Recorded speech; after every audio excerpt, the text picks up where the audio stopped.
तो hello guys, welcome to my channel. पहले तो हम लोग अब रिवीजन सीरीज स्टार्ट कर रहे हैं और मैं आपको बता दूं, आज मैं थ्योरी की रिवीजन करूंगा। Chapter one introduction of accounting, introduction to accounting. तो हम उससे स्टार्ट कर रहे हैं। सबसे पहले अकाउंटिंग क्या होता है, अकाउंटिंग की डेफिनेशन पढ़ेंगे। Accounting is the art of recording, classifying, summarising in a significant manner and in terms of money transaction and events which are in part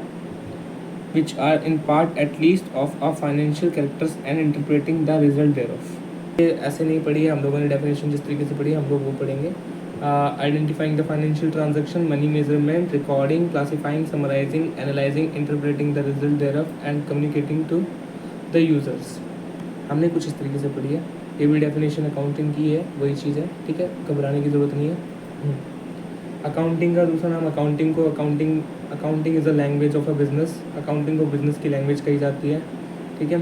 इसके अकाउंटिंग में मैंने प्रोसेस बताए थे। सबसे पहले ट्रांजैक्शन से पूछे जाते हैं 3 सवाल, मतलब जो प्रोसेस होता है identifying of transaction, financial transaction, उसके लिए उस बिजनेस इवेंट से पूछे जाते हैं 3 सवाल। क्या आप बिज़नेस से रिलेटेड हो, क्या आपके होने ना होने से बिज़नेस के अकाउंटिंग को कुछ फ़र्क पड़ेगा, क्या आपको मनी में मेज़र किया जा सकता है। अगर तीनों का जवाब हाँ है तो वो एक फाइनेंशियल ट्रांजैक्शन है, और अगर वो फाइनेंशियल ट्रांजैक्शन है तो हम आगे बढ़ते हैं। तो अगर फाइनेंशियल ट्रांजैक्शन है तो हम उसका मनी मेज़र करेंगे और उसके बाद उसको रिकॉर्ड करेंगे। फर्स्ट फेज़ होता है रिकॉर्ड, जिसका रिकॉर्डिंग हम सबसे पहले करते हैं बुक ऑफ ओरिजिनल एंट्री, जिसका नाम है जर्नल के बाद, क्योंकि बहुत सारी ट्रांजैक्शन एक जगह हो जाती हैं और हमें एक पर्टिकुलर हेड की एक ट्रांजैक्शन चाहिए होती है, तो हम अलग से उसके लिए लेजर बनाते हैं, तो उसको बोलते हैं क्लासीफाई करते हैं, तो वो लेजर बन जाता है। क्लासीफाइंग के बाद जब हमें हर एक अकाउंट का फाइनल बैलेंस चाहिए होता है कि इस अकाउंट को फाइनली कितने पैसे देने हैं, इस अकाउंट से फाइनली कितने पैसे लेने हैं, तो उसको हम क्या देते हैं, समराइजिंग। तो उसके लिए हम बनाते हैं ट्रायल बैलेंस। क्या यहाँ तक तुम लोगों को समझ आया? ठीक है, आगे बढ़ते हैं। समराइजिंग करते हैं। देखो, पूरे साल हमने बिजनेस किया, तो हमें एंड में ये तो जानना है कि हमने पूरे साल में कितना प्रॉफिट कमाया या फिर कितना हमें लॉस हो गया। फाइनेंशियली मैं कितना स्टेबल हूँ, ये जानने के लिए, मतलब मेरी इस वक्त करेंटली नेटवर्थ कितनी है, ये जानने के लिए हम लोग अपने फाइनेंशियल अकाउंट को हर साल P&L अकाउंट और फाइनेंशियल अकाउंट्स बनाते हैं, जिसमें P&L अकाउंट, ट्रेडिंग अकाउंट और बैलेंस शीट बनती है जनरली, जो कि हमारे नेट प्रॉफिट और हमारी नेट एसेट्स और लाइबिलिटीज़ बताती है। उसके बाद उसके लिए P&L अकाउंट बनता है, हाँ ऑब्वियसली। उसके बाद हम लोग करते हैं कम्युनिकेटिंग टू यूज़र्स, क्योंकि फाइनल इन्फॉर्मेशन ज़रूरी होती है हमारी यूज़र्स के लिए। उनको जानना ज़रूरी है कि भैया हमें प्रॉफिट किस बात का, जैसे यूज़र भी बहुत सारे होते हैं, जनरली ओनर भी एक यूज़र है, उसको हमारे फाइनेंशियल स्टेटमेंट्स का क्या यूज़ है, उसको ये जानना है कि उसको कितना प्रॉफिट हुआ है, उसके पास कितने नेट एसेट है और कितनी उसको लाइबिलिटी पे करनी है। मैनेजमेंट उनको डिसीजन मेकिंग के लिए चाहिए, बहुत सारे, जैसे गवर्नमेंट टैक्स के लिए चाहिए उनको, ठीक है।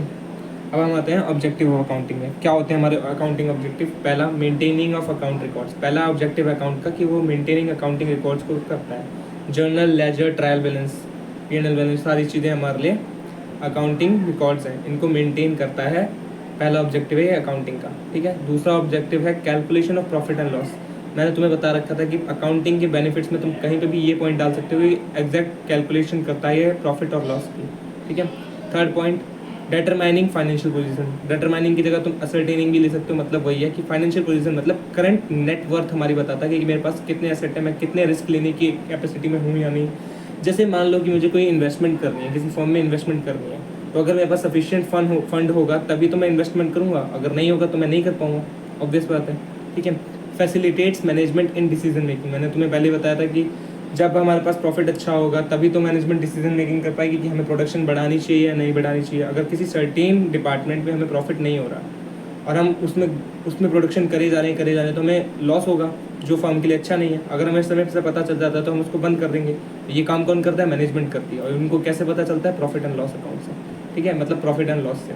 और provides information related to accounts to users. मैं बता चुका हूँ कि ये यूजर्स को इन्फॉर्मेशन रिलेटेड इन्फॉर्मेशन प्रोवाइड करता है, ठीक है जी। अब अकाउंटिंग के एडवांटेज, मैंने तुम्हें पहले बताया था कि एडवांटेजेस और ऑब्जेक्टिव दोनों लगभग एक ही हैं, और वो बात सही भी है, लेकिन देख लेते हैं थोड़े बहुत पॉइंट अगर कुछ अलग आ जाता है तो जैसे मैंने तुम्हें पहला पॉइंट बताया था, health management in decision making, वही है, कोई टेंशन की बात नहीं है। डिटरमाइनिंग प्रॉफिट और लॉस, वही बात है। Determining financial position of the business, कोई दिक्कत नहीं है। It helps in keeping systematic and complete records. Accounting हमें हर ट्रांजैक्शन से जुड़ा हुआ सिस्टमेटिक और कंप्लीट रिकॉर्ड रखवाता है। हर छोटी से छोटी, बारीक से बारीक डिटेल हमें अकाउंटिंग में पता चल जाती है। जो कि मॉनिटरी मेजर कर सकते हैं। ये मैंने तुम्हें पहले बताया। अभी लिमिटेशन आएगी तो तुम्हें बता रखा है कि क्वालिटेटिव कैरेक्टरिस्टिक्स इग्नोर करते हैं।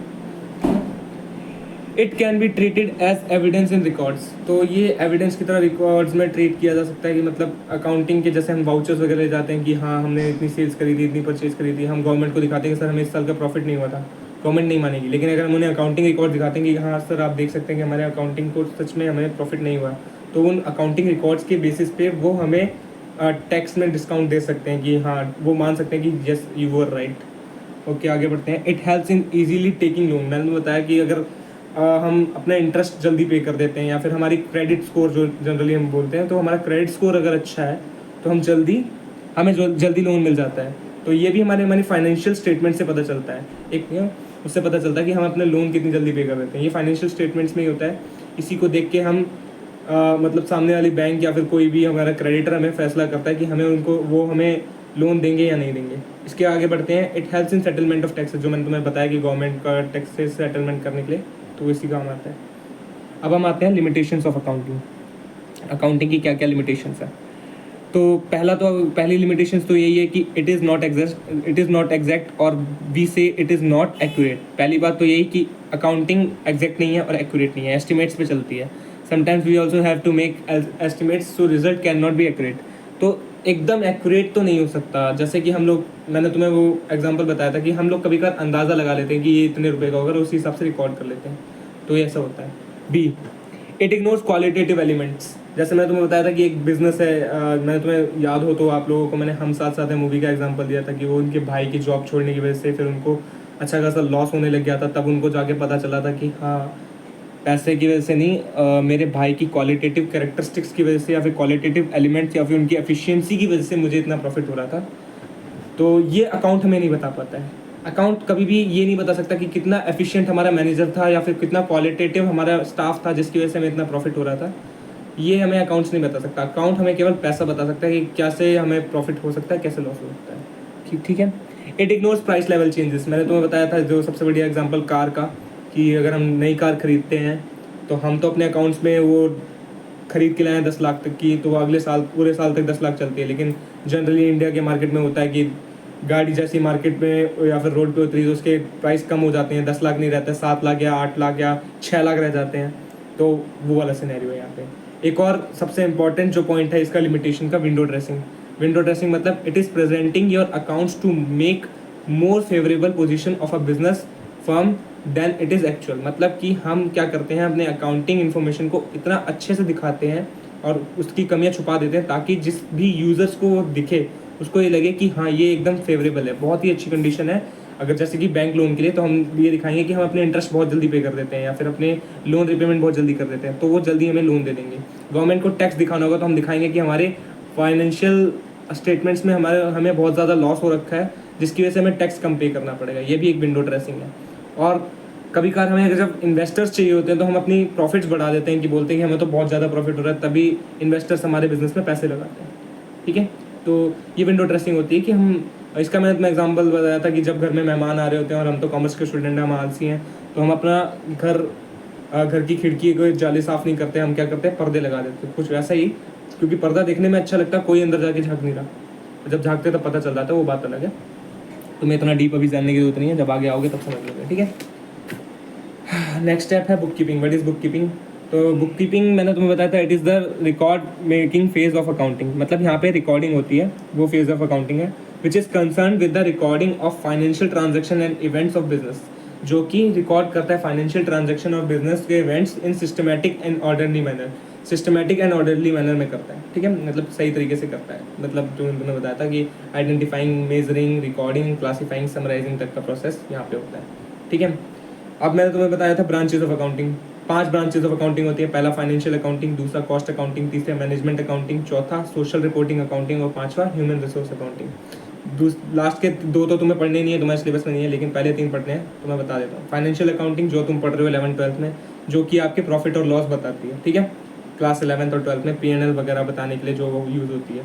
It is that branch of accounting which records financial transaction and determine P&L of business. ठीक है।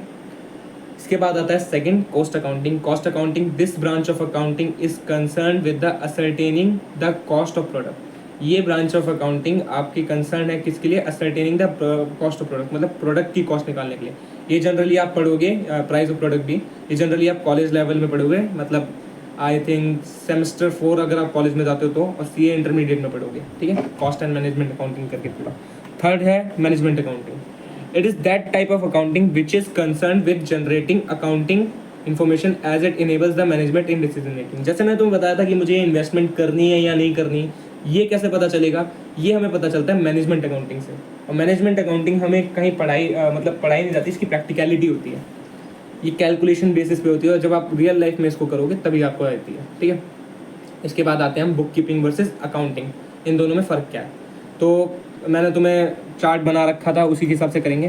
Phase 1, it is the recording phase of an accounting system, book keeping. अब अकाउंटिंग में आते हैं। Accounting क्या है? It is the summarising phase of an accounting system, ठीक है। 2, it is a primary stage and basis for accounting. Book keeping is a primary stage and a basis for accounting, मतलब ये पहला स्टेज है, एकदम starting का stage है, और यहाँ पे मतलब अकाउंट का बेस रखा जाता है। और ऊपर मैंने तुम्हें बताया था कि रिकॉर्डिंग अकाउंटिंग जो है उसमें, जो बुक कीपिंग है उसमें बस रिकॉर्ड किया जाता है, लेकिन जो हमारा अकाउंटिंग है उसमें रिकॉर्डिंग से लेकर एनालाइजिंग तक का प्रोसेस है। देखो, रिकॉर्डिंग से लेकर समराइजिंग तक का प्रोसेस तो आपका बुक कीपिंग हो गया, लेकिन उसके आगे अगर हम जब एनालाइज करते हैं और कम्युनिकेट करते हैं अपने यूजर्स को, तो वो पूरा प्रोसेस क्या हो जाता है? अकाउंटिंग हो जाता है। क्या ये बात समझ आई? ठीक है। तो पहला फेज, इसके बाद दूसरा पॉइंट था ये कौन सा स्टेज है। तो बुक कीपिंग तो प्राइमरी स्टेज है, इसके हुए बिना अकाउंटिंग नहीं हो सकती। तो दूसरा स्टेज है सेकेंडरी स्टेज। तो जो अकाउंटिंग है secondary stage which begins where the book keeping process ends, जहाँ पर बुक कीपिंग खत्म होती है वहाँ से अकाउंटिंग स्टार्ट होती है, ठीक है। नेचर, तो बुक कीपिंग करना बोरिंग काम है, आके रोज जर्नल एंट्री करना, लेजर बनाना, it is the routine in nature, ठीक है, and does not require any special skills. इसके लिए ज़्यादा स्किल्स की जरूरत नहीं होती। आपने 11th पढ़ लिया है, आपको भी बुक कीपिंग करनी आ जाती है, ठीक है। It is an analytical in nature, मतलब देखो अकाउंटिंग करना थोड़ा एनालिटिकल हो जाता है। मैंने तुम्हें बताया था थोड़ी बहुत कैलकुलेशन हम लोग करेंगे, जैसे P&L अकाउंट बनाना पड़ता है, फिर कम्युनिकेटिंग टू यूजर करना पड़ता है, बैलेंस शीट के फॉर्मेट्स बनाने पड़ते हैं, ठीक है, बहुत सारी चीज़ें करनी पड़ती हैं। तो वो तब थोड़ा एनालिटिकल नेचर हो जाता है, ठीक है, और इसके लिए ज़्यादा अच्छी नॉलेज की ज़रूरत होती है, ठीक है। अब यहाँ पे स्टाफ लेवल, तो तुम्हें पता है कि अगर हम बुक कीपिंग कर रहे हैं तो हमें कुछ ज़्यादा सीनियर लेवल का स्टाफ नहीं चाहिए होगा, जूनियर लेवल स्टाफ भी कर सकता है। तो it is done by junior level of staff, जिनका नाम होता है बुक कीपर, ठीक है। It is done by senior staff, जो अकाउंटिंग होती है वो सीनियर स्टाफ करते हैं, जिनको हम कहते हैं अकाउंटेंट, ओके। फिफ्थ पॉइंट है इसका, क्या करता है ये, शो क्या करते हैं। तो क्या आपको लगता है बुक कीपिंग आपका करेक्ट P&L शो करेगा? जब आधी इन्फॉर्मेशन हुई है तो वो करेक्ट P&L कैसे शो करेगा? वहाँ तो एनालिटिकल कोई काम ही नहीं हुआ। तो यहाँ पे लिखा है book keeping does not give the complete picture of the financial condition of the business unit, ठीक है। It gives the complete picture of the financial condition of the business. ये अकाउंटिंग की बात थी, ठीक है। आगे बढ़ते हैं। What is accounting information? Accounting information, it refers to the financial statements generates through the process of book keeping. ऐसी फाइनेंशियल स्टेटमेंट जो बुक कीपिंग के प्रोसेस से जनरेट हुई हैं उनको हम कहते हैं फाइनेंशियल स्टेटमेंट्स। फाइनेंशियल स्टेटमेंट्स में क्या क्या होता है? Information related to profit and loss, उसमें प्रॉफिट एंड लॉस की इन्फॉर्मेशन होती है। Information related to the financial statement मतलब बैलेंस शीट, कितने मेरे पास एसेट्स हैं, कितनी मेरी लायबिलिटी है, कितना मेरा कैपिटल है। Information related to the cash flow, कितना मेरा कैश फ्लो हो रहा है, ये भी यहाँ पे बताया जाता है, ठीक है। अब मैंने तुम्हें बताया था कि फाइनेंशियल, तुम्हारी जो अकाउंटिंग इन्फॉर्मेशन मतलब फाइनेंशियल स्टेटमेंट्स की क्या 4 क्वालिटेटिव कैरेक्टरिस्टिक्स होती हैं। मैं तुम्हें बताया था कि इसकी 4 क्वालिटेटिव कैरेक्टरिस्टिक्स होती हैं, जो कि 4 नंबर के लिए आती हैं। तो उसको सुनते हैं, एक बार देखते हैं क्या है। पहला, reliability. Accounting information must B reliable, it means information must be based on facts and source documents. मतलब इसने बोला कि अकाउंटिंग इन्फॉर्मेशन जो है ना वो भरोसे लायक होनी चाहिए। मतलब ये वो वाउचर्स और जो भी डॉक्यूमेंट्स होते हैं जिनके प्रूफ के तहत पे ये एंट्री हो रही है वो उनके साथ होने चाहिए। तो मतलब it must be based on facts, मतलब फैक्ट्स के साथ होना चाहिए, और इनके सोर्स डॉक्यूमेंट भी होने चाहिए bye anyone. It must B free from bias and errors, इसमें गलती के बहुत कम चांस है और इसमें कोई बायसनेस नहीं होनी चाहिए, फेवर नहीं करना चाहिए हमें किसी का, ठीक है। Second, relevance. It must be relevant to user which helps him in decision making. मतलब ये जो हमारे फाइनेंशियल स्टेटमेंट्स हैं, अकाउंटिंग इन्फॉर्मेशन है, ये हेल्पफुल होती है तब जब ये रेलिवेंट होती है यूजर्स के लिए। मतलब जितना पूछा जाए उतना ही। अब मैं उससे बोलूँ कि सर हमें प्रॉफिट तो हुआ, लेकिन हम अपने एम्प्लॉयज़ को चाय पिलाते थे, इसमें इतना खर्चा हो गया, उसको नहीं जानना है ये सब, उसको फाइनली इतना जानना है कि आपके मेन खर्चे क्या है, कितना आपका प्रॉफिट है, कितना कैपिटल एक्सपेंडिचर है, क्या आपका P&L है, ये उसको आपके इतने आपकी आपने एक एम्प्लॉय को चाय कितने की पिलाते थे उनको जान के कोई कुछ नहीं करना है, यूजर्स को इससे कोई मतलब नहीं है, ठीक है, इस चीज़ के लिए। आगे बढ़ते हैं। थर्ड इन्फॉर्मेशन होती थी understandability. It means that the information must be presented in such manner that the users are able to understand it. मतलब कि जो इन्फॉर्मेशन है अकाउंटिंग इन्फॉर्मेशन इस तरीके से होनी चाहिए, इस तरीके से प्रेजेंट करी जानी चाहिए कि जो यूजर्स है, जो उसको पढ़ रहा है, बेशक से उसने अकाउंटिंग जिंदगी में कभी ना पढ़ी हो, लेकिन उसको समझ में आनी चाहिए। क्या ये चीज़ समझ आई आप लोगों को? ठीक है। Fourth point, comparability. देखिए, अकाउंटिंग स्टैंडर्ड्स को फॉलो करके या फिर अकाउंटिंग नॉर्म्स को फॉलो करके कोई भी अकाउंटिंग स्टेटमेंट या फिर अकाउंटिंग इन्फॉर्मेशन बनती है तो वो कंपेरेबल हो जाती है। तो मतलब क्योंकि वो सेम ही रूल्स फॉलो करके दोनों स्टेटमेंट बनी है तो वो आपस में कंपेयर हो जाती है। कंपेयर करने के दो तरीके होते थे, एक तो इंट्रा फर्म और एक इंटरफर्म। जब फर्म अपने प्रीवियस ईयर के रिकॉर्ड से इस ईयर के रिकॉर्ड्स को कंपेयर कर रही है तो वो हो जाता था इंट्रा फर्म। और फर्म जब दूसरी किसी फर्म के साथ अपने प्रॉफिट एंड लॉस या बैलेंस शीट को कंपेयर कर रही थी तो वो हो जाता था इंटरफर्म। ठीक है, आगे बढ़ते हैं। What are the users of accounting information. तो पहले तो आते थे इंटरनल यूजर्स। इंटरनल यूजर्स में होते थे ओनर और मैनेजमेंट। मैंने तुम्हारे लिए बताया था कि वर्कर्स भी कभी कभी इसमें पुट कर सकते हो। तो ओनर किस लिए भैया? Owner is interested in accounting information to determine profit and loss. उसको कितना फायदा होगा, कितना नुकसान होगा। Management has to take regarding cost and investment decision. मतलब मैनेजमेंट को तो वही डिसीजन लेनी है, डिसीजन मेकिंग करनी है, इसलिए उसको अकाउंटिंग इन्फॉर्मेशन की जरूरत होती है।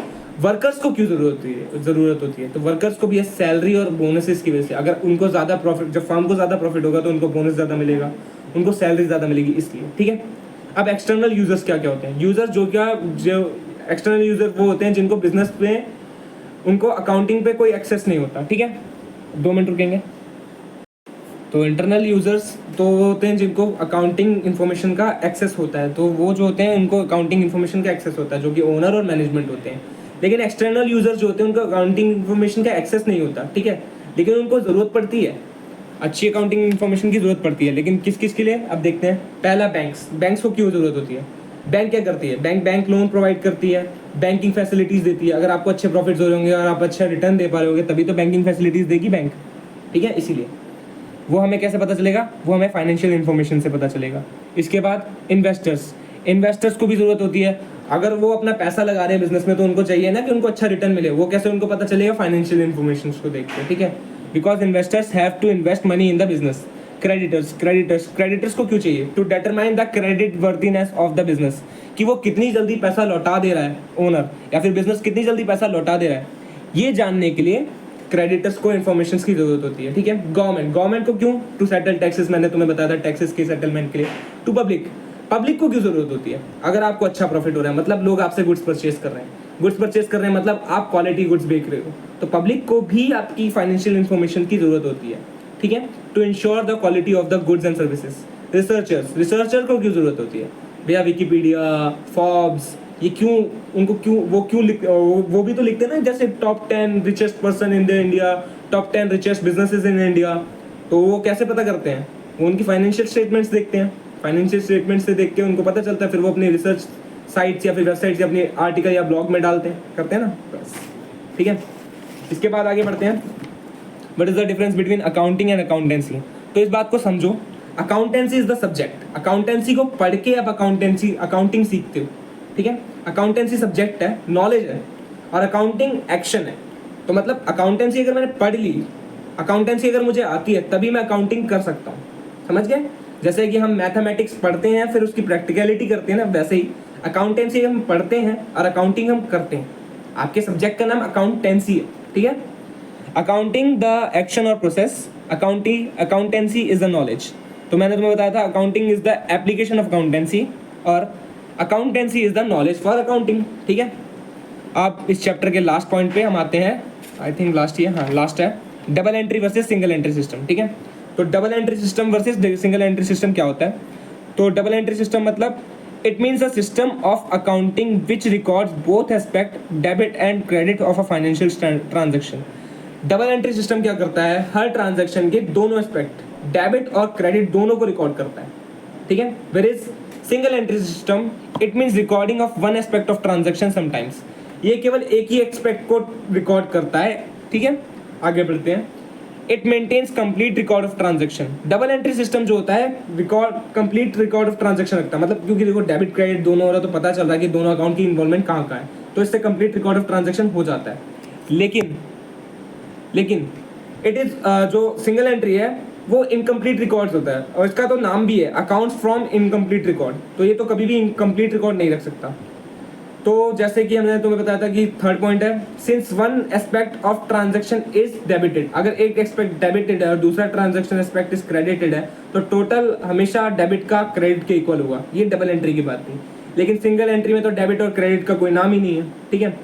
Advantage of double entry system same as of accounting. जो हमने अकाउंटिंग के एडवांटेजेस पढ़े कि P&L बताता है, फाइनेंशियल स्टेटमेंट बताता है, health management and decision making, तो ये सारे एडवांटेजेस आप इसमें भी डाल सकते हो, सेम ही बात है। In this system we maintain only personal account and cash book. तो जो सिंगल एंट्री सिस्टम होता है उसमें हम केवल पर्सनल अकाउंट और कैश बुक मेंटेन करते हैं, ठीक है। तो चैप्टर 1 की रिवीजन यही खत्म हुई। अच्छा ये चलो ठीक है, कोई नहीं, अब हम सीरीज के साथ